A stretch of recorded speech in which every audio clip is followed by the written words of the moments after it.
Mr. President, thank you so much for doing this. Well, thank you. All right, so let's start with the impeachment news. Yesterday, House Speaker Kevin McCarthy said that the House is going to begin an impeachment inquiry into President Biden. I know you were supportive of it. Some people believe this could do for him with Democrats what the indictments did for you with Republicans, rally support around him. Do you think there's any risk of that? Look, he's a horrible president. Our country is going to hell.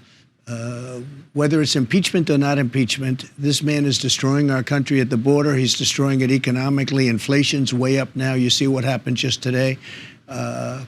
That's up to them if they want to do impeachment or impeachment inquiry. I never had an inquiry. Nancy Pelosi, crazy Nancy, said, we're going to impeach him. They didn't do inquiries. They went out and they voted because they had the votes. And as usual, everybody votes, for the Democrats. It's a little bit easier. They didn't have Mitt Romneys of the world. And that's really nice because now he's not running today, as you know. He just announced. I think that's great for the Republican Party, for the country, and for Utah. But that's going to be up to them whether or not they want to do it. I have no idea whether they will or not. We do have a lot of other things, but it's quite important. And they did it to me. And had they not done it to me, I think, and nobody officially said this, but I think had they not done it to me, and I'm very popular in the region, they like me and I like them, the Republican Party, perhaps you wouldn't have it being done to them. And this is going to happen with indictments, too. They have fake indictments, and I think you're going to see that as time goes by. You're going to see Republicans, when they're in power, doing it. And it's a shame when that happens. I'm not in favor of that, but that's what's going to happen because that's human nature. Would you do it if you became president again? Turn the indictment tables on the Dems? Well, I would think about it differently. I would have never even thought of doing it, but now you certainly have to think about it differently. It doesn't mean I do it because I think it's so bad for the country. Yesterday, President Putin of Russia used this as an example of what a rotten country we are, that they go after their political opponent. And other countries are doing that, too. Other countries that don't like us are doing that. They're saying it's a bigger story. They love it because it makes us look very bad. It makes us look very bad. And they're fake indictments. There's Fannie Willis and all of these people. These are all fake indictments. And I don't know how much my polls have gone. I was doing well before this, but I don't know what impact it's had on my polls. But we're way up above the Republicans, and we're way up on Biden. Well, let's talk about the allegations against the Bidens for a minute, because this was something you tried to raise when you ran against Biden in 2020. I watched you at that presidential debate try to raise these very issues that now the House is investigating. Right. Why do you think that didn't gain traction? Well, it's different when it's a Republican doing it and a Democrat. The press is fake news. I think I'm very proud of certain things. I've shown open borders. I've shown crime. I've shown a lot of things, but I've also shown that the press is fake. And if I say something, even if it's true, they don't want to talk about it. It's really what they don't talk about more than what they talk about. They don't talk about things. You know this better than anybody. I brought it up at the debate. Chris Wallace, who tried awfully hard to be his father, but he hasn't got the talent. And what happened, Mike Wallace, who was great, who interviewed me actually in 60 Minutes. He actually gave me probably the only good interview he's ever done, meaning a nice interview. He liked me and I liked him. He was a tough cookie, but he was good and a total pro. But Chris will never be that. But at the debate, he was moderating, and I said, what about the mayor of Russia's wife? He's the mayor of Moscow's wife. Now, you have the mayor of Moscow, him, married to a woman. He passed away, left her a vast fortune from being the mayor, okay? I mean, this is a nice way to make money. And she gave $3.5 million to Biden. And I brought that up during the debate, and Chris Wallace said, this has nothing to do with anyone. Well, now it's the biggest subject. Everyone's talking about it. And now they go back to that debate, and that debate's getting a lot of look-see. And it's a shame that they didn't do it. Chris Wallace should have never done what he did. He tried to stifle it. I mean, literally, I was like debating two people. I was actually debating 1 1/4. I would say Wallace would be 1 and Biden was 1/4. But he was just standing there. But I said, the mayor of Moscow's wife gave him $3.5 million. I want to find out why. What did he do to earn this money? Tried to raise and that. they wouldn't do that. You tried to raise China. You tried to raise the laptop. Yeah. You got shut down. Everything. They didn't want to discuss it on social media. Got banned on Twitter, the New York Post, all those stories. Let me shift gears and ask you, now that Joe Biden's in the office, there was just a poll out, 77% of Americans say that Joe Biden at age 80 is too too old to be president. Are they right? No, not for the reason of old, because I have many friends that are in their 80s. I have friends, Bernie Marcus, that are in their 90s, and they're sharp as a tack. I would say just about what they used to be. No, not old. He's incompetent. He's not too old. He's incompetent. And age is interesting because some people are very sharp and some people do lose it, but you lose it at 40 and 50 also. No, he's not too old at all. He's grossly incompetent. You look at some of the great age. You look at some of the great world leaders. They were in their 80s, and they did. I mean, Churchill. So many people. They were phenomenal in their 80s. You know, there's a great wisdom if you're not in a position like him. But if you go back 25 years, he wasn't the sharpest tack either. Ron DeSantis has come out to say that 80-year-olds shouldn't be president, that if you're the nominee, the GOP will lose age as a cudgel to use against Joe Biden. Does he have a fair point? Well, if he's the nominee, they'll lose because he's a lousy candidate. So, you know, I'd rather take on the age issue. I feel I'm physically extremely good. I feel the same way I did 40 years ago. I mean, I feel as good as I've ever felt. Athletically, I'm just about as good as I ever was. I, do certain things. I play golf. I win club championships and I beat people that are 25 years younger than me. I hit the ball just as far as I actually think I hit it a little bit further. But just at this club, this is a big club with a lot of good members, a lot of good players. You must have good genes, Mr. President, because you eat McDonald's. I know you love chocolate. You love the Diet Coke. How are you doing that? How? Well, it's really a parental thing, much more so than I believe in the racehorse theory. Fast horses produce fast horses. I mean, it's a little bit about your parents. My parents were very good. They lived to an old age. My father he lived old. He lived into his 90s, well into his 90s, and my mother lived quite a life. Okay, let's talk policy, immigration in particular. As of late, recently, we've seen several Democratic lawmakers speaking out after their cities, including New York, but many others, are overrun by the influx of migrants who have come to the country illegally. They want federal money. They want President Biden to fast-track work permits for these people. They want, mostly for these migrants, to go elsewhere. Right. What should be done about this problem? Well, they're going to have to talk up because no country or city or state is sustainable doing this. You have thousands of people. I was in New York. I saw on Madison Avenue, these magnificent shops, Madison Avenue, Fifth Avenue, the greatest. Madison Avenue, thousands and thousands of people.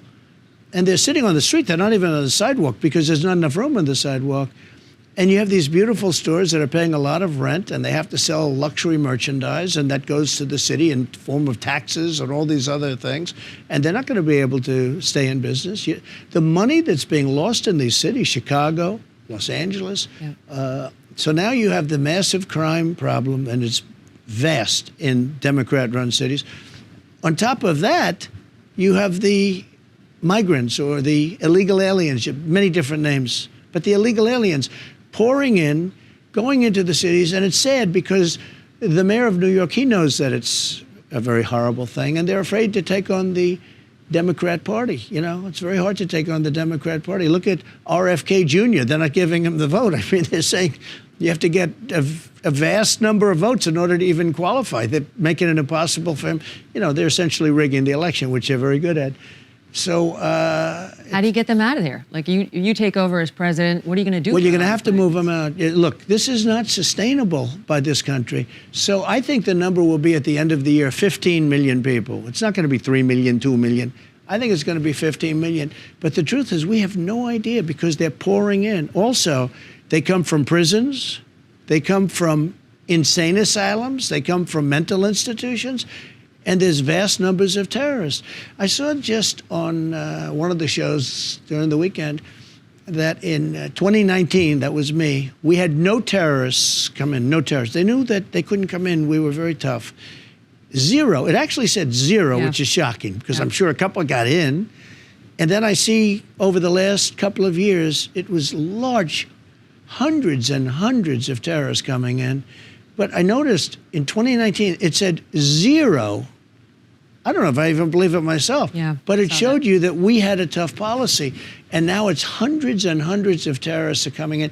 Thousands and thousands of prisoners and people from mental institutions are pouring into our country. And this is not sustainable. This is not sustainable. When you look at New York and you look at the streets and the people that can't even walk on the sidewalks, they're taking up the schools. We're going to educate people that don't speak a word of English. I mean, our students have enough problems, but they're giving them cell phones. You know the amazing thing? Everybody has a cell phone. I was watching yesterday, and there are hundreds of people sitting on the sidewalk, and these are illegal immigrants, and they all have cell phones. And I say, number one, how did they get the cell phone? Number two, you have to pay your bill, right? Who pays their bill? But every one of them, they're all looking at the cell phone. They're making calls. And they just came over the border illegally. Now, we had a very strong border. We had the strongest border in history. We had the lowest numbers, the best numbers in history. And it wasn't easy. We built 500 miles of wall. We were going to build another 200 miles. It was under construction. Would have been done in 3 weeks. And they stopped it. We had a rigged election, as you probably heard, and they stopped it. They stopped this from being built. Well, they could have had it done. They could have had it done in a period of 3 weeks, and they stopped it. But regardless, can I ask you about that though? Because that is one thing that your critics say would have helped to keep some of these migrants out. A wall. Oh, so sure. whatever happened with that? Because we built it. What Border Patrol says is we only added 46 miles. So okay. You said you're going to do 1,000. Yeah, Border Patrol doesn't say that. Who says that are Democrats when they drive. So you have hundreds of miles. Let me set up the numbers. You tell me why I'm wrong. Yeah, go ahead. In 2016, you said there was going to be a border wall up across about 1,000 miles. Yeah. And I don't know if I said 1,000, but I said whatever. I mean, it's 2,000 miles long, but we have rivers and we have you other have barriers. of the 2,000 miles, you need it on 500 to 600 miles because you have rivers and desert. You have a lot of different bad conditions. So they said when Barack Obama left office, we had 654 miles covered, and that you were going to get us to 1,000, and that you only added less than 50 miles of wall. Okay, ready? You go. So what they say is that if there's a board lying on the ground, a 2x4, that was there for 50 years and sitting there rotted, that was a wall. And that when I added a brand new wall that went up 30 feet and it's solid steel, concrete, and rebar, that was not a wall because that was just a renovation. So what they do is they call it a renovation. If there are boards sitting on the ground, if there are nails, if there's steel sitting on the ground, there's no wall. But if it used to be a wall like 30, 40 years ago where they had just a fence because there were no walls, they had just like a little low fence or a barrier so that cars couldn't come across, and it was rotted and laying on the ground, they don't give me credit for a wall. But they do actually, because if you look at the numbers, they say, I built almost 500 miles of wall. I built almost 500. Some of that was wood laying on the ground that we took away, threw away, and we built a brand new wall. So what they're trying to say is that we built 50 or 60 miles of wall because there were 50 or 60 where there was never anything. But any wall that was there was decrepit, it was gone, it was rusted, it was rotted, it was laying on the ground. And we would actually just take it away. Then we built a really incredible new wall. You know, the wall that was built to the specifications of the Border Patrol. I was going to do concrete plank, and they said you have to be able to see through. You have to, and they wanted steel, not concrete, and they wanted inside the steel concrete, and then they wanted rebar inside that. So it was a complicated thing. And it was built to the highest specification. I didn't want to build something that all of a sudden they say, it's no good, you can't see through it or something. Mm-hmm. And we built almost 500 miles, and they admit that. But what they try and do is they say, oh, there was wall there before. It wasn't wall. It was a board laying on the floor. That might have been a wall years ago. Well, now it's a President very Biden's unfair. he's selling off the materials terrible. that you had allocated for new wall. Well, just so you know, so I built almost 500 miles. Then we were going to add 200 miles. We thought we were going to easily win the election, but the election, bad things happened. So what happened, including COVID, COVID gave them a way of cheating. So what happened is I was going to add another 200. We would have had 700 miles, which is really a good number. You needed 500. 700 would have really closed it up. After we built the almost 500, we were going to add another 200. Everything was bought. All we had to do was lift it up and do it, and they actually carted it away. I said, these people really want to have open borders. Yeah. You also said recently that if you're reelected, you would send special forces and, quote, other military assets to Mexico. to stop the drug cartels. The Mexican president is very much against this. You're going to start a war? Well, he's a friend of mine. He's a great guy. He's a friend of mine. He's a socialist, but you can't have everything. And I think a lot of him, and he thinks a lot of me. We're friends. And he said the same thing happened to him. He had a rigged election years ago. He said the exact same thing happened to him. No, I didn't say that. Somebody said I said that. And actually it was met with great applause, if you want to know the truth. They said that I said that at a meeting. So you're not going to use the pen. I'm not going to say what I'm going to do. I mean, I may do something. Something has to be done. Look, we're losing, I think, 300,000 people. Okay, but let me ask you, I get it, and I cede to you that there's a serious problem that's affecting we're losing more Americans. money than if we were actually in a war. But not money. A lot of the Republicans are saying they're going to do this. We're losing more lives. If we were in a war, we wouldn't be losing, because I believe the number is 300,000. But we can't have a war with Mexico. No, it's a war on cartels. Mexico's petrified of the cartels. The cartels are running Mexico. But if we send our troops across the southern border, you know better than I do that the Mexican president, if he doesn't like it, we're in a war. I know, but I'm not too worried about that war.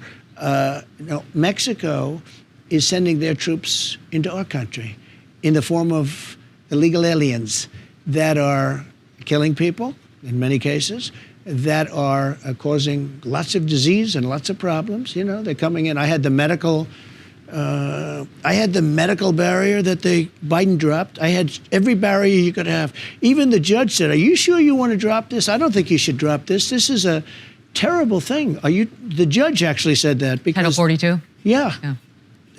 Title 42. He said, you can't drop this. He's telling them, but it expired 6 months later. He said, well, if it's expired, but you don't want a ruling. The judge didn't want to do it. He said, you're going to destroy our country if you do this. These people are destroying our country. And you know, it's amazing. You say, why? Somebody said the vote. I said, they don't need the votes. They cheat. So they don't really need the votes. And the votes would be in a long time from now, okay? You know, they become citizens, but, you know, they'd use them anyway. But it's not that. They actually must want to destroy our country. We have millions of people coming through. We have people that are sick. We have massive numbers of people from jails. They're emptying out all the jails in South America. Now, they're emptying out all the jails all over the world now. They're coming in from all over the world. This week we had 129 countries represented of people pouring into our border. Yep. 129 coming in from the north, Most too. people don't know you have that many countries. You actually have much more than that. But we had 129 countries represented where people are coming into our country. Some of these countries, we don't even have people that speak the language of those countries. We don't even know how to teach it. And then the kids end up in our classrooms, and they don't speak English. That's right. That's right. It's a terrible situation. Let's talk about the kids and birthright Megyn, they're citizenship. destroying our country. Birthright citizenship is an issue that's a lot of people have raised as part of the problem. People come here, they have a baby just so they can stay. You've said that you will end it by executive order if put back in the White House, but putting aside the legal questions around whether that's possible. Some people say you can't do that. Some people say you can't. Some people say you can. But you made this promise back in 2016, and then you didn't do it once elected. And then as president, you kept saying you were going to sign an executive order on this, and you didn't. So why should people believe you now? Because the lawyers didn't want me to do it, because the lawyers were saying you have to go through a whole big thing all over the country. You need votes of every state and everything else. I would do it. One thing I'll say, when I look at the way Biden had just signs these executive orders on student loans and on everything, knowing that you can't do it, knowing it's going to be overturned, I'd rather get it through Congress. And we were working to get something through Congress. So crazy. Somebody comes in, if they put 1 foot on our land, you have to take them. They have a baby. Congratulations, the baby becomes a citizen of this country. Then they have chain migration, where the baby then brings in the whole family. The whole thing is crazy. So the lawyers wanted to go through, and the politicians wanted to go through and get this approved through Congress and actually go through the states. That's how bad it is. Birthright citizenship, a lot of people say you have to go through states. And I'm not taking an opinion, because I don't want this. I don't want them using this in court. I happen to disagree with them, and I would have done it. I was getting ready to do it, and then COVID came in, and we had bigger problems. But now you say you will sign an executive order. I'm going to do it. I will do an executive order, 100%. Let's talk about COVID. For years, you've been saying that the reason you didn't fire Anthony Fauci was because he'd been there for a long time, that you would have taken heat, that it would have created a firestorm, quoting your words. Then for the first time in Well, May. I also said I didn't listen to him too much. I'm getting there. But then in May, you started saying, well, he's a civil servant, so I Yeah. couldn't technically. The truth is, though, not only did you not fire Fauci, who is loathed by many, millions of Republicans in particular, but also some Democrats. By the way, you made him a star. You made him a star. This is the criticism of you, that you made him the face of the White House coronavirus task You think so? force, that he was out at every presser, that he was running herd for the administration on COVID, and that you actually gave him a presidential commendation before he left office. Wouldn't you like a do-over on that? I don't know who gave him the commendation. I really don't know who gave him the commendation. Presidential commendation. One went out to Mark Somebody Miller, too. probably handed him a commendation. But let me just tell you about Fauci.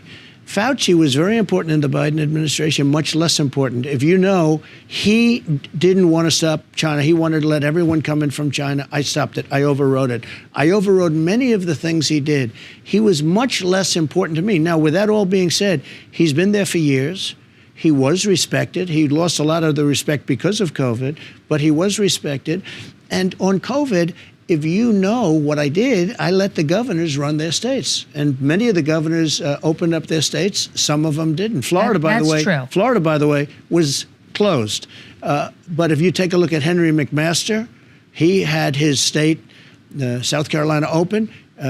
You take a look at South Dakota, take a look at Tennessee. A lot of the states were not closed. And it's the federalist system. I allowed the governors to do that. I also allowed Democrat governors to do that, but I don't think none of them did it. Wouldn't you like to go back and try to clip his wings? This guy was pushing mask mandates on us. He wanted the most extreme measure at every turn.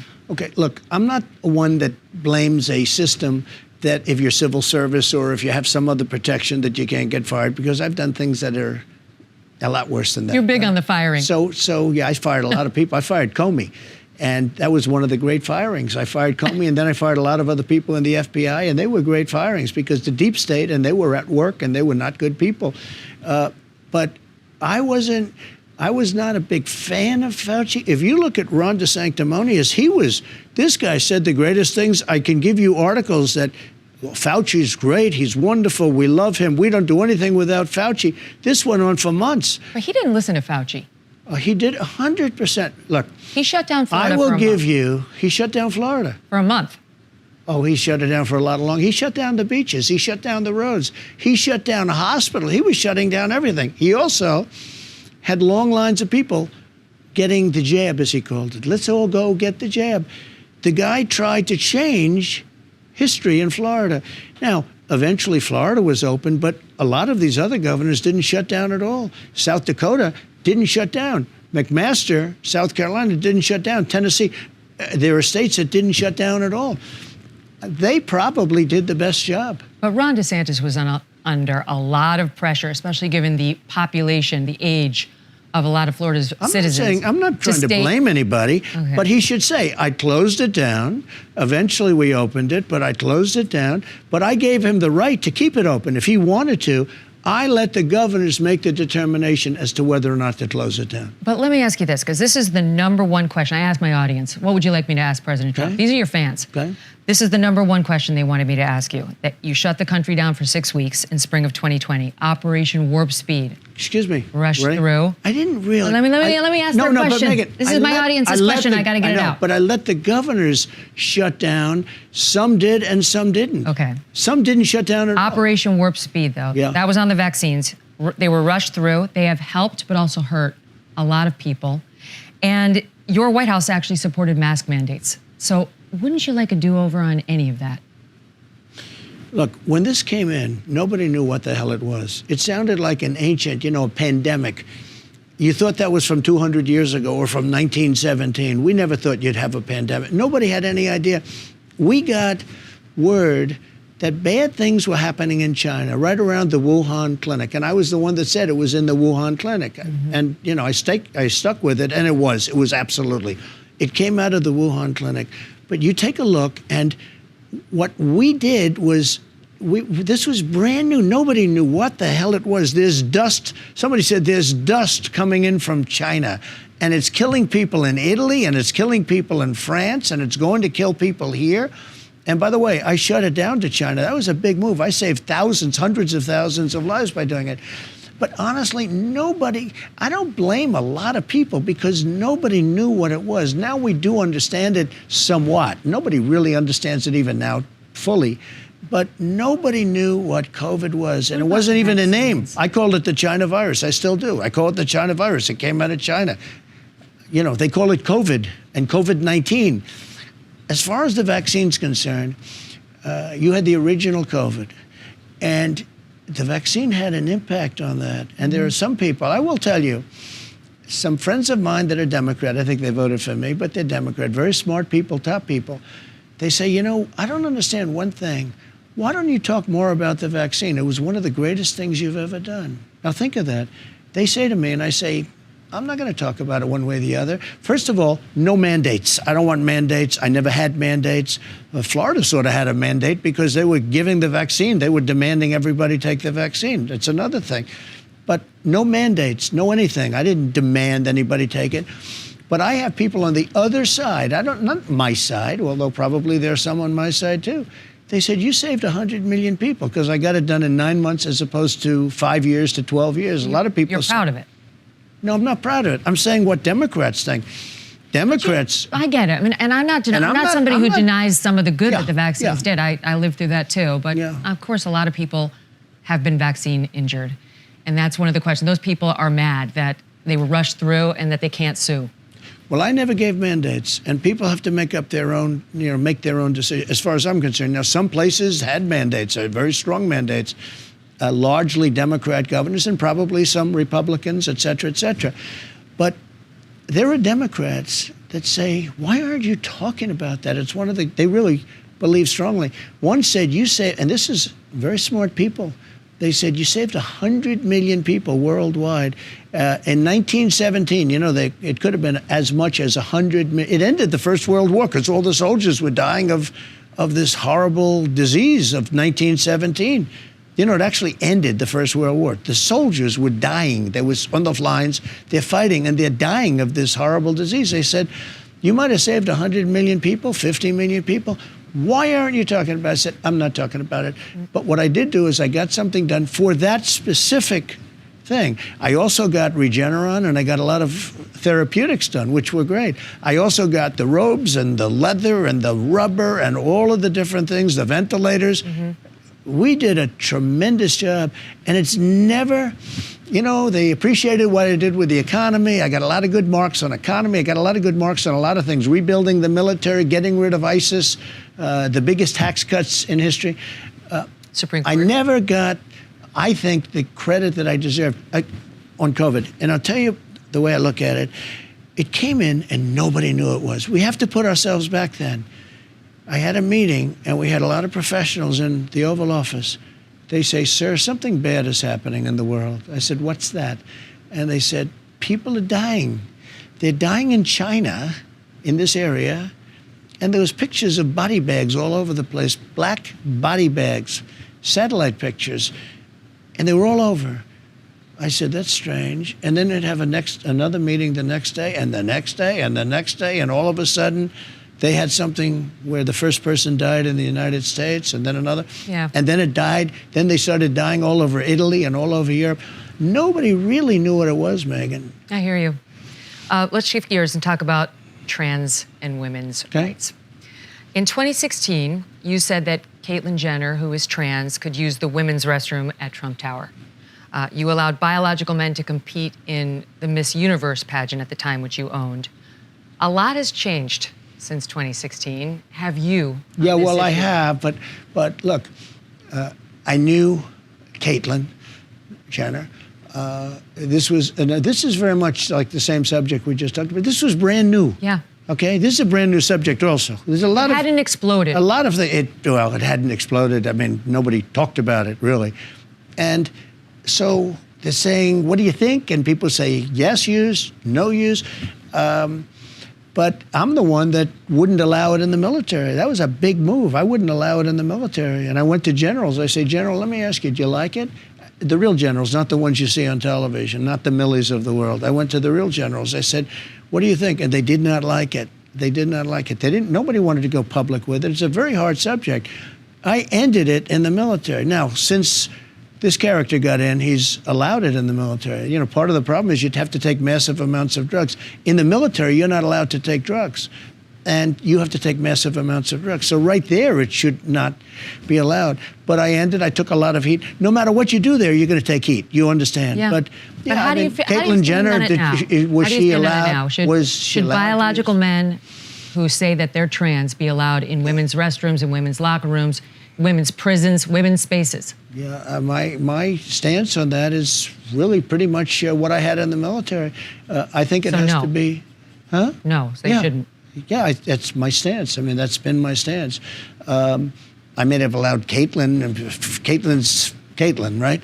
I knew Caitlyn as Bruce. I knew Bruce, and you know, Bruce was a great athlete and a very handsome person, very handsome guy.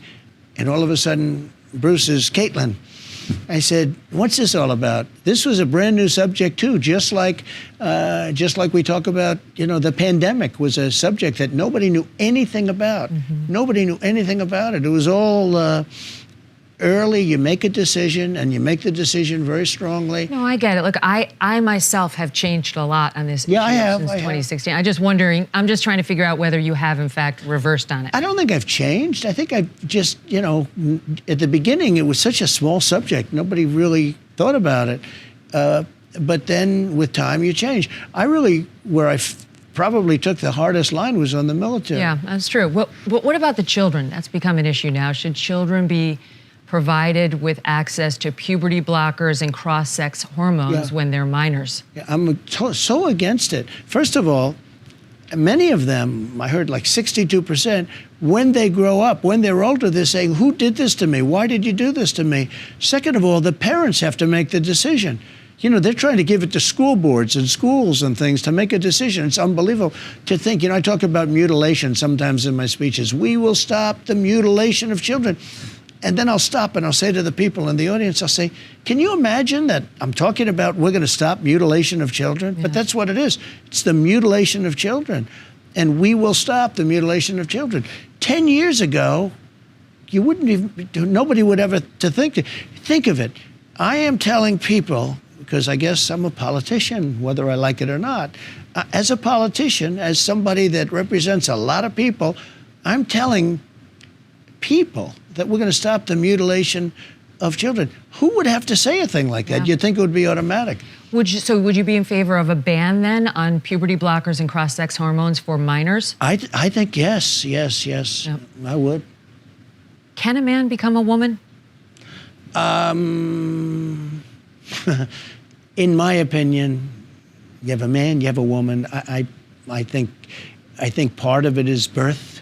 Can the man give birth? No, although they'll come up with some answer to that also someday. I heard just the other day, they have a way that now the man can give birth. No, I would say I'll continue my stance on that. Okay, let's talk a little bit about the criminal cases. Okay. In particular, I'm interested in the obstruction case. Some argue that, criminal or not, you behaved irresponsibly with our national security documents. For example, we've all now heard the audio tape of you, post-presidency, showing third parties some sort of document that you're describing as secret. Allegedly, it was a Department of Defense Mark Milley plan to attack Iran. Now, this was at a meeting right here at Bedminster, where we are now. You later told Bret Baier in an interview that you had no document that day, only newspapers and magazines. But we hear you on the tape. We hear you saying, quote, "Look, this was him. This was the Defense Department and him. It's highly confidential. This is secret. This was done by the military and given to me. As president, I could have declassified it. Now I can't. This is still a secret." Now, why would you describe a newspaper article as highly confidential and still a secret, saying as president you could have declassified it, but now you can't? Let me just tell you something.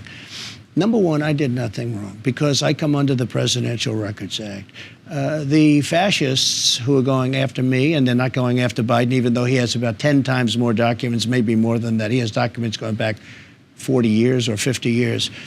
We did nothing wrong. I come under the Presidential Records Act. I'm allowed to have these documents. This was done in 1978, and this was done for exactly this reason. I'm allowed to have these documents. the other side didn't even mention that. They don't even mention the words Presidential Records Act.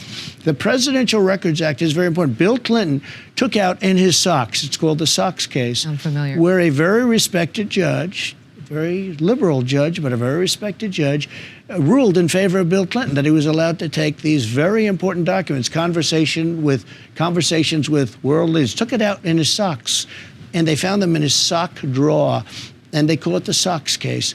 Other people, too.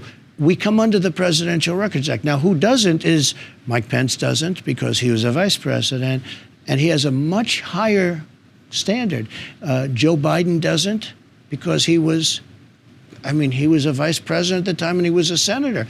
He's got thousands of documents as a senator. And even I watched a couple of Democrat senators say very strongly, there's no way he took that out from the SCIF. He's got documents and he's fighting them like crazy. I come under the Presidential Records Act. It's a very simple thing. Number one, it's civil. It's not criminal at all. True. These fascists and these Marxists and these people that are dealing, and they leak, and they're disgusting people. They're horrible for the country. We have a deranged guy named Jack Smith who's been overturned at the Supreme Court a number of times, and he gets overturned. You know why he gets overturned? Because he goes too far.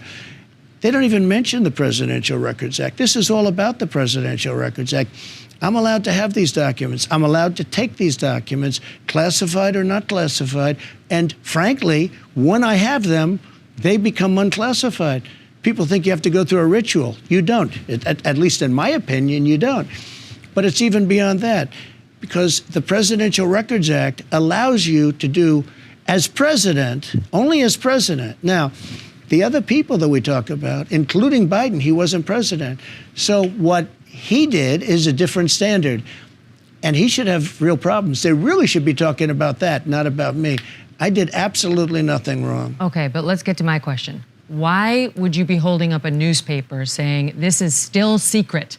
I'd have to look at it. I could declassify it if I were president. I would have to look at it. But that's what you told Brett Baer. You told Brett Baer that that was a newspaper or a magazine. I could have declassified. No, I also told Brett Baer, as I remember, I don't know, it was a long time interview. Will you tell me what were you waving around in that meeting? I also told Brett Baer that it wasn't a classified document. What were you waving around in that meeting? Because it certainly sounds like it was an attack. I'm not going to talk to you about that, because that's already been, I think, very substantiated, and there's no problem with it. It hasn't been substantiated. Jack Smith says Megyn, it was let the me just attack tell you. plan. And you told Brett Baer. Let me tell you. Here we go again.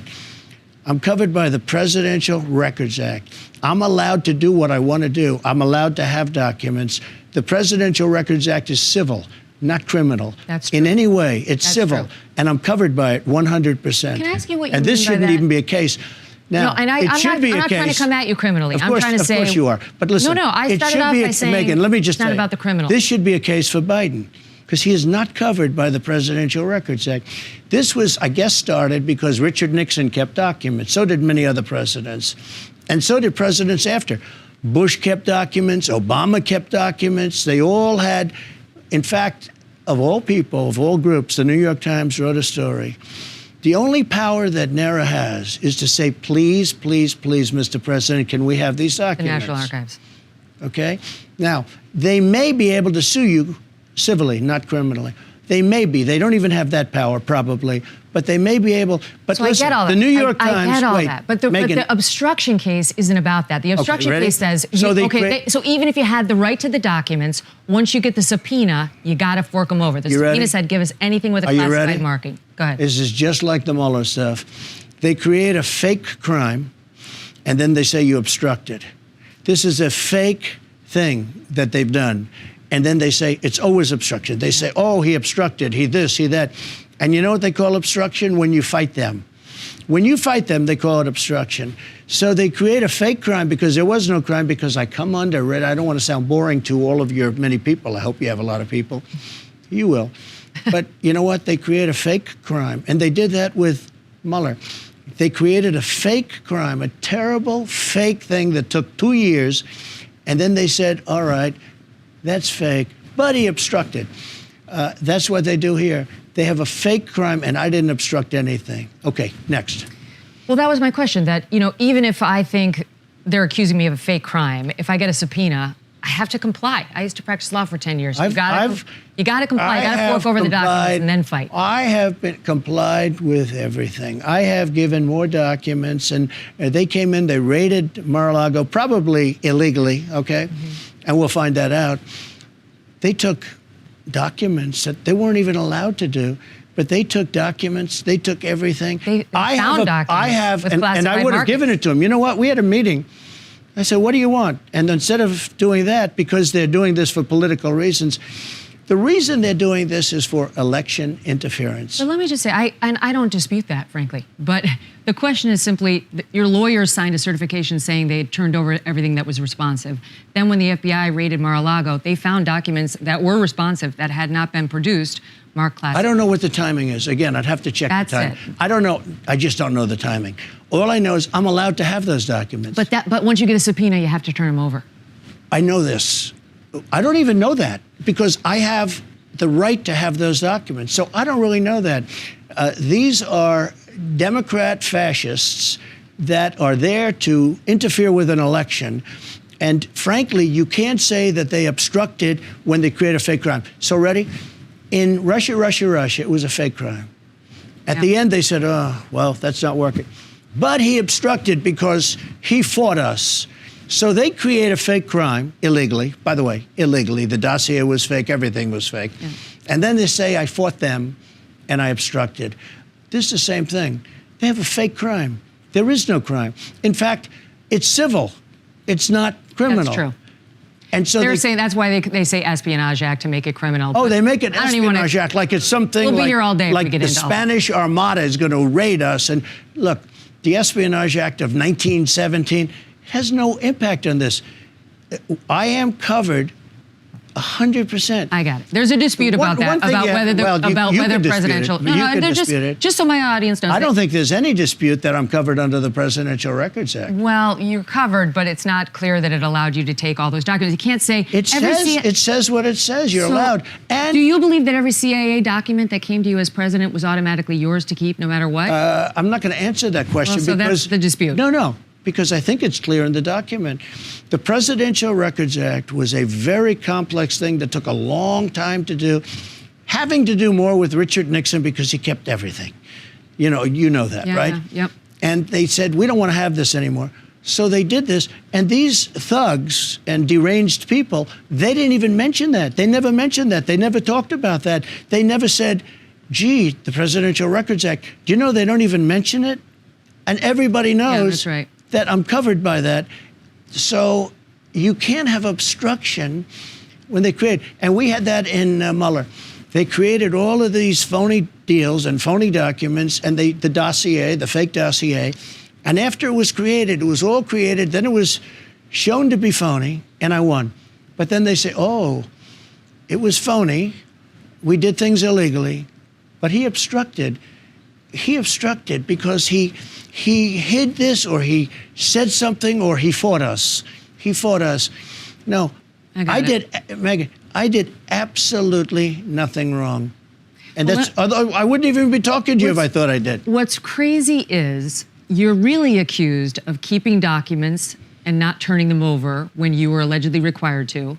But you're not accused of destroying any documents. No, I didn't do that. Hillary giving them to anybody. Hillary Clinton destroyed documents while under subpoena, and wasn't even charged. Never mind, didn't face 4 criminal trials. That's right. Does it make you angry? Yeah. When I saw the mugshot, I said, he's angry, and I get it. Yeah, no, it makes me angry. So Hillary Clinton got a subpoena from Congress, which is your highest style subpoena. That's the ultimate subpoena. After she got the subpoena, not before. She didn't do it before, and oh, gee, I didn't know. That's right. She got a subpoena. After she got a subpoena, she burned and acid washed 33,000 emails, okay? And nothing happened to her. Nothing happened to her. And Comey got up, and he said, here's what she did. And he went through all these crimes. And he said, but no reasonable prosecutor would ever prosecute her.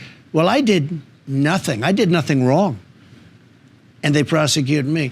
She burned and literally acid washed, bleach bit, they call it. Very expensive process. Nobody does it because it's so expensive. Then she took her phones and they knocked the hell out of them with hammers. You know that, right? She took her telephones and they're knocking, and nothing happened. Yeah, there's a double standard in this country, and the people aren't standing for it. Yeah. People get it.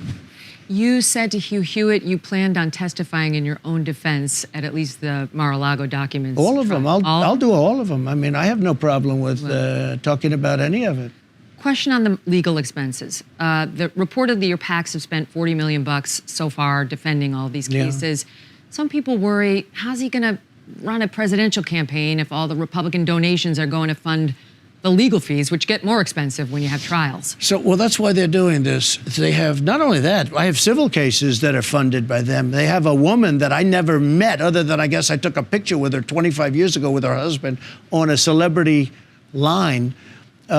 A woman that I never met, and she sued me. She wrote a book. E. Jean Carroll. That I took her into Bergdorf Goodman into a room and did bad things to her. I said, where the hell did this come? I have no idea who this woman is. She got a little picture of herself and her husband standing on a big celebrity line, shaking my hand, like from 25 years ago. She didn't know the date. She didn't know the location. She didn't know anything. She didn't know anything. An unbelievably hostile judge to me. In fact, she did an interview with Anderson Cooper. When you watch that interview, I'm a totally innocent man. But that case is financed, and you probably haven't heard this, by the Democrat Party and Democrats. She was recruited by some Democrats to bring. She was recruited by defamation. Democrats, that case. And it's such a violation of the law. It's such a horrible thing. I have other cases, civil cases. Wait a minute. I have civil cases where, and the reason they're doing it is they want to take as much of my time because they don't want to run against me. Just so you understand. But can you win? Can they you don't win want to if run all the against. money is going to the lawyers instead of, rallies and get out the vote efforts? Fortunately, I have a lot more money than that. But a lot of money goes to lawyers. And I help other people because other people get dragged into these things, and we help a lot of other people.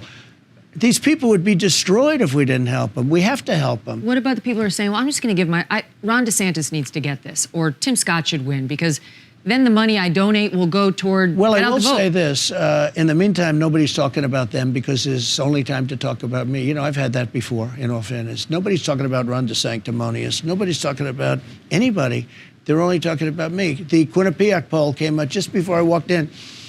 I mean, it's 62 to like almost nothing. These people are at nothing. You have Asa Hutchinson's at 0. Why is he running? You have Chris Christie's at 2. Why is he running? You have these people are very low. Nikki Haley's very low. They're all very low. Ron DeSantis is very low. Ron DeSantis is at 11 or 12, and I'm at 62. I have other polls where I'm in 70s, and he's in the 2s. Why do you call him Ron DeSantis? Why do you call him Ron DeSanctimonious? Sanctimonious. But the reason in Sanctus is DeSanctus is just sort of an abbreviation. He was running, left Congress, was running for the governor of Florida. He was being decimated. He had no chance. He was wiped out. And he came to see me. I didn't know him very much at all, but what I did know is that he was on television along with 150 other congressmen, Republicans, that talked about impeachment hoax number 1, impeachment hoax number 2, and they'd say I was innocent, and they turned out to be right. By the way, those two, that phone call was perfect. My Georgia phone call was even more perfect, but the phone call was perfect with all the stuff. You once asked me a question, what about the phone call? It turned out not only was it perfect, all of this stuff that's happening now shows that Donald Trump was right on that phone call when I spoke to the president of Ukraine. Anyway, Ron DeSanctimonious comes in, and he said, could you endorse me? Because I think I could win. I said, Ron, you're so far behind. You don't have a chance. You're dead. He said, but I didn't know. He was running against the man who was the Secretary of Agriculture. I think his name, Adam Putnam. And he was up by 30 or 40 points. It was over. It was over. He said, if you endorse me, you're so popular in Florida, if you endorse me, I will win, I believe. I say, I think if we brought back Abraham Lincoln and George Washington, I don't know if it's going to help, but let's give it a shot, okay? Because I didn't know Adam Putnam. In retrospect, perhaps I would have endorsed him instead because I wouldn't have had to do much endorsing because he had already, it was won. The thing was over. He was already measuring the carpets. So what happened is I endorsed him, and he became a rocket ship. And he ended up winning a primary very shortly thereafter by a lot, by a landslide. Adam Putnam, it was like a bomb went off. Wait. And then he said, I'm not going to win against Pullum, because he was, if you remember, he turned out to be a crackhead, but he was a very popular person, running, good-looking guy, running African-American, running for governor on the Democrat side, along Stacey Abrams. He and Stacey Abrams were the two hot politicians in the Democrat Party. So polls were looking bad for Ron. I said, you know what, Ron, we'll do 2 or 3 rallies. We'll do big, beautiful Trump rallies for you. I'm going to get you in. And I did, I guess, a couple, maybe 3. Big, beautiful rallies. I said, you're going to win. He said, I don't think so. I said, you're going to win. I'm telling you, you're going to win. And he won, okay? And then 4 years later, they said, would you run against the president? He said, I have no comment. I said, he said he had no comment. That means to me he's running. So I started hitting him very hard. Some people said, sir, he's a Republican. You shouldn't hit him. I said, no, we're gonna hit him very hard because he's very disloyal. So when I say sanctimonious, that's what I mean. He's a very terrible thing I think he did. I'm a loyalist. I'm a loyal person. Here's another thing. A lot of the consultants, these great genius consultants, you pay them all this money, they don't know anything. They said, don't bring it up, sir, that he was disloyal, because the people don't care if he was loyal to you or not. I said, I think they do. I was right. So I've driven him down to almost nothing. I don't even think he's going to be in second place much longer.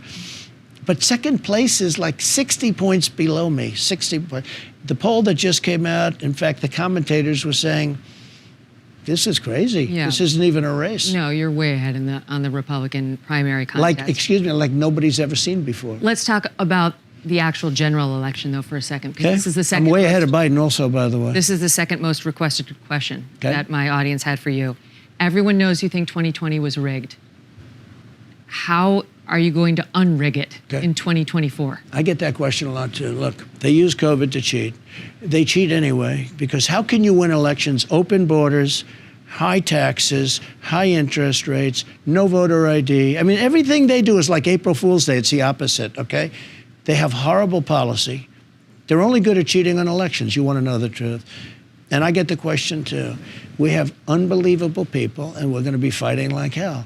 Because if I don't win the election, meaning this philosophy, this thought, but if I don't win the election, I think our country is finished. I think it's the most important election we've ever had.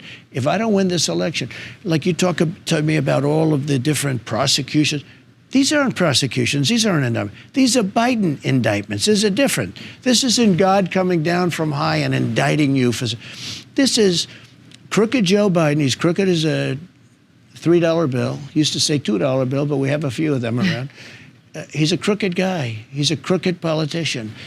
And he said, indict my political opponent.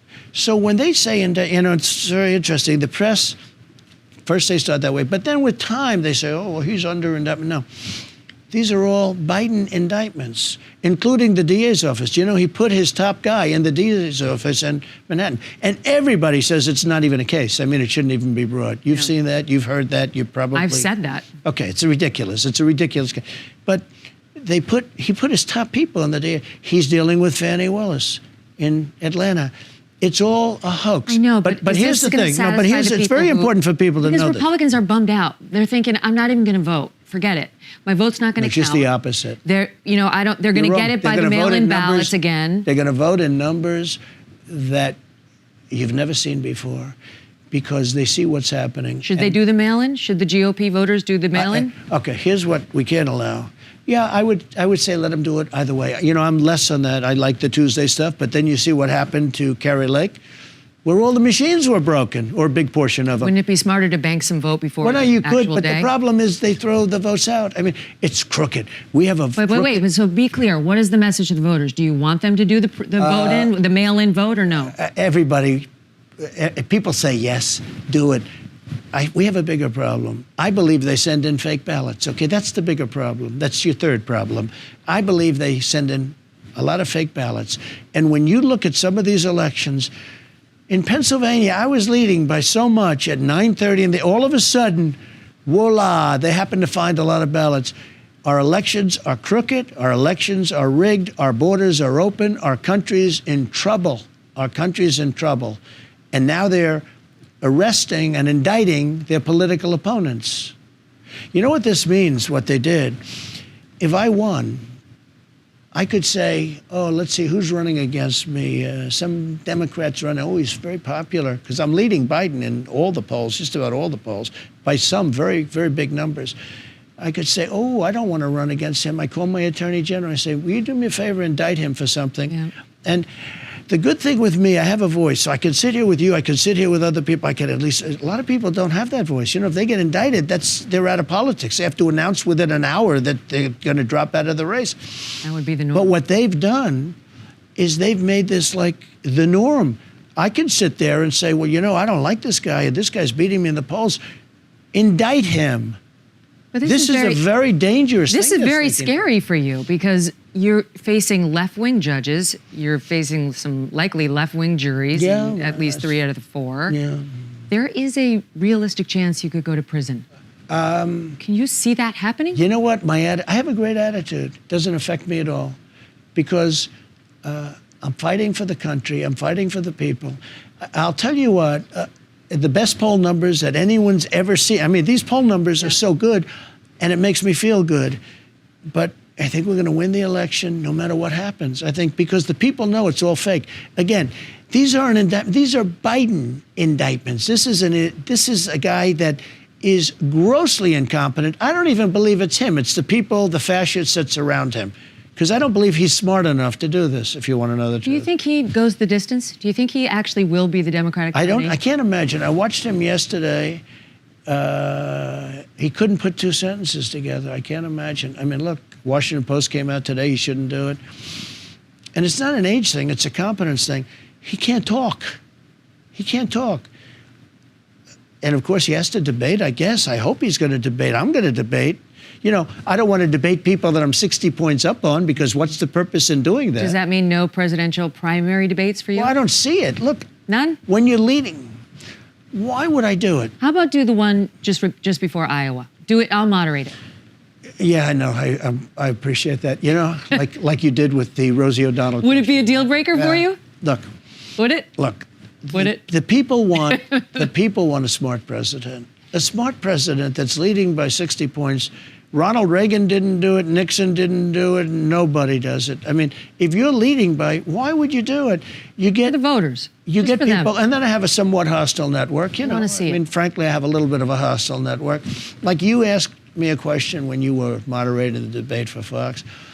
That, frankly, if I didn't come up with the answer only Rosie O'Donnell, I would have had a problem with that. That was a bad question. That was a great question. No, it was a nasty question. It was awesome. You know, there are questions that are, it's not that they're not answerable, but no matter, if you're Winston Churchill, he was very good at debating. You handled it well. Your poll numbers went up. I'm not saying that. No, I got a little bit lucky. I came up with a good answer. But can I tell you, there are questions that you can ask that no matter how good you are at debating, no matter how you could be the greatest debater in the world. I get great credit for that. Some people say I won. I don't think I won because of that. I think I won because I had a great record and people knew me. You know, they knew me, and they knew me on The Apprentice, and they knew me in terms of development and stuff. But there are questions that you can ask that no matter who it is, the answer is never a great answer. You know, there's never a great answer to certain questions. And I could give you 10 of those questions right now. I just don't want to. All right, they're wrapping me, but can I ask you a couple of softer questions to wrap it up? Sure. I don't know what is that noise? Air conditioner. Oh, air conditioner. Okay, just making sure it's not us. Let's talk personal for a minute, if you don't mind. Haven't seen a lot of Melania lately. How's she doing? And how's Barron doing? Because I know he's senior in high school now. Yeah, he is. He's doing really well. He's in school. She's doing very well. She's very strong, very even-keeled, and she's a very good woman, as you know. She was a very popular first lady. I mean, I go out to rallies and they have pictures of Melania with "We love our first lady" with so many posters. You know, where they're in the audience and they're, because we're getting big people. We had the biggest rallies we've ever had. Can you believe they never put her on Vogue, on the cover of Vogue, and they just put Corinne Jean-Pierre in there? I know. Can you believe it? Can you believe it? She was on the cover of Vogue before she met me. Yeah.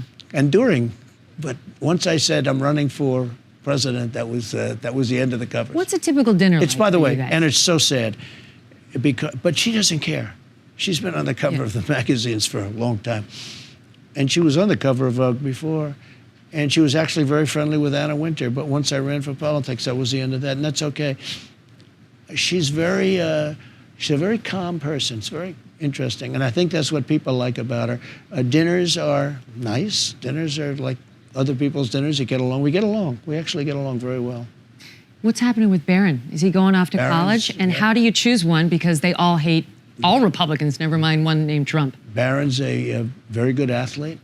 He's very tall. He is tall. How tall is he? About 6'8", and he's a good kid. You know, he's a good-looking kid. He's a good student, great student actually, very good You student. want him to go to Wharton? Where do you want him to go? Well, we're thinking about that right now. Those are the things we're talking about right now. What do you think? Melania is so mysterious to so many. Yeah. What do people misunderstand about her? Well, I think part of the beauty is that mystery. You know, I was with Barbara Walters. She was a great friend of mine, and she was an amazing person. She interviewed me many, many times, and I was on her most exciting people of the most fascinating people of the year. I think more than anybody else. I mean, I was on there a lot. This was even before politics, right? But Barbara was unique, and I said, so you've interviewed everybody. Who is the one that you would like to interview more than anybody else? If you could have... She said, that's easy. I said, who? Greta Garbo. I said, you want to interview Greta Garbo? Why? Now, she was a great actress, but, you know, I want to be alone. She goes, I want to be alone. And she had a great beauty, but she was very reclusive and never did an interview. And Barbara Walters said to me, the person that she wanted to interview more than anybody else, she represented a very glamour period in Hollywood, and, you know, it was MGM, it was that whole thing, very glamorous time. And, or at least we think, I'm sure probably when they were in the time it wasn't so glamorous, but it was different. They didn't have internet saying all sorts of things about people. But Barbara Walters said because Greta Garbo never talked, ever, ever, ever. She would never talk to anybody. She used to walk around New York, and she bought a townhouse, beautiful townhouse, while she was an actress, and it was obviously a great investment. Of course, nowadays probably you have illegal immigrants all over the place, so maybe it's different. But she used to leave the townhouse and walk, and she'd have a scarf wrapped her. She found her to be the most interesting person because she didn't talk. She had nothing to sell. She didn't want to sell. She didn't want to talk about how beautiful she is, how great an actress she is.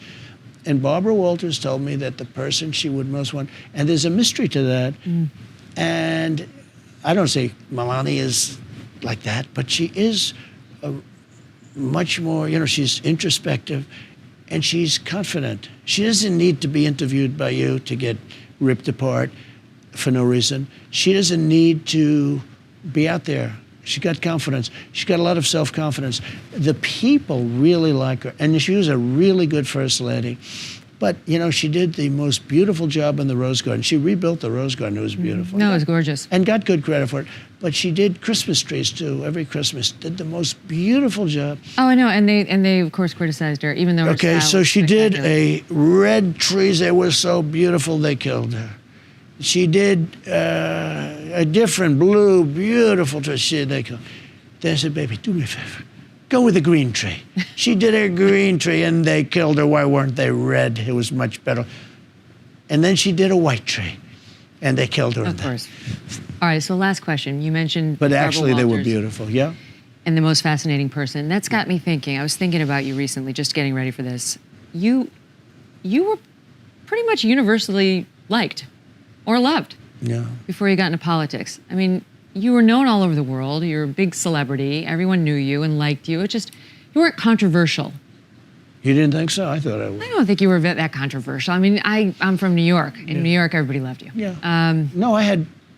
Not like now. Let's put it that way. Yeah, okay. So, So you could be going into you have to do the right thing, right? Yes, but you And could, that makes you controversial. you could be going into your 78th year, enjoying this beautiful golf course, Yeah. Mar-a-Lago, your lovely family. No. You don't have to be running for president, sitting for 4 criminal trials, some civil, and possibly looking at jail time. No. Is it worth it? Yeah. Make America Great Again. Our country's going to hell. Our country's going down. You don't realize it. I don't believe you realize it, but our country's going down. Our country, I used to say we're going to end up being, if we don't do certain things, we're going to end up being Venezuela on steroids. How about we're buying oil now from Venezuela? How about that? We're making Venezuela rich. Okay, think of it. The people running Venezuela, which were total enemies, what we're doing is so crazy. We're not using our oil. We're making Venezuela rich. But the country, I believe, has one last chance, and that's this. This is the most important election we've ever had. I used to say 2016 was the most important, and it was a very important election, and we turned the country around. We had the greatest economy in history. What we did is incredible.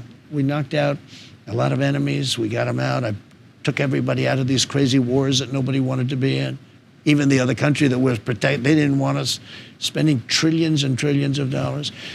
But our country's going bad. Our country's being destroyed. When you look at our cities with what's pouring into our cities now, they can't handle what they have. And I brought our country to a level that just prior to COVID coming in, and then I did it again because I built it again, and the stock market was actually higher when I left than it was pre-COVID, which is like unbelievable. But we had a country that was actually really coming together because of success. I was getting calls, Megyn, from the most liberal people. I would call them radical left, wanting to get together. And then we got hit with COVID. Our country was coming together because of success. African American, Asian American, Hispanic American, women, men, people with degrees from MIT, from Wharton, from Harvard, people with no degree at all, people with no high school. Everybody had great jobs. Everybody was making more money. And people were coming together. People wanted to see me. They wanted to meet people that normally that wouldn't take place. And I realized that success brings this country together. But we are, I say it in my speeches, we are a nation in decline. We are really a declining nation. We're a nation in serious, serious decline. And I think I can turn it around very fast. So I agree. I could enjoy all over the world. I have the most beautiful places in the world. I have the best of everything. And but I actually like doing this because of the fact that I see something that we have to save our country. I have the expression, make America great again. And I was going to stop using that. It was going to be called Keep America Great, Keep America Great. But such destruction took place over such a short period of time, I had to go back to Make America Great Again. Because America, our country right now is not great. Our country's in trouble. Our country's laughed at. When President Putin of Russia uses an example of going after your political opponent, that's the greatest thing could ever happen to him. What they're doing to our country is so bad. Our country has never been this disjointed and this disunified. And it started with President Obama. A couple times. It started with President Obama. And it's now at a level that nobody's ever seen before. The two sides. You have two sides.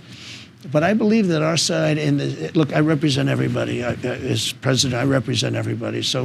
But I believe that the people that love this country and that want to make it great again, that really want to make it, sustainable, because it's not sustainable right now. I believe they far outweigh the other side. And so when you say, would I like to be at Turnberry in Scotland right now, or would I like to be at one of the many places I have, the greatest places in the world? I may never see those places again. But I think this is very important. I think that we're going to save our country. I think we're going to win the election. I'm beating Biden by a lot. I'm beating the Republicans by numbers nobody's ever seen before. But I'm beating Biden by a lot. And I'll turn it around, and I'll turn it around fast. Good luck to you, Mr. President. Thank you very much. Thank you so much for doing this. Thank you. Really appreciate it. Thank you very much.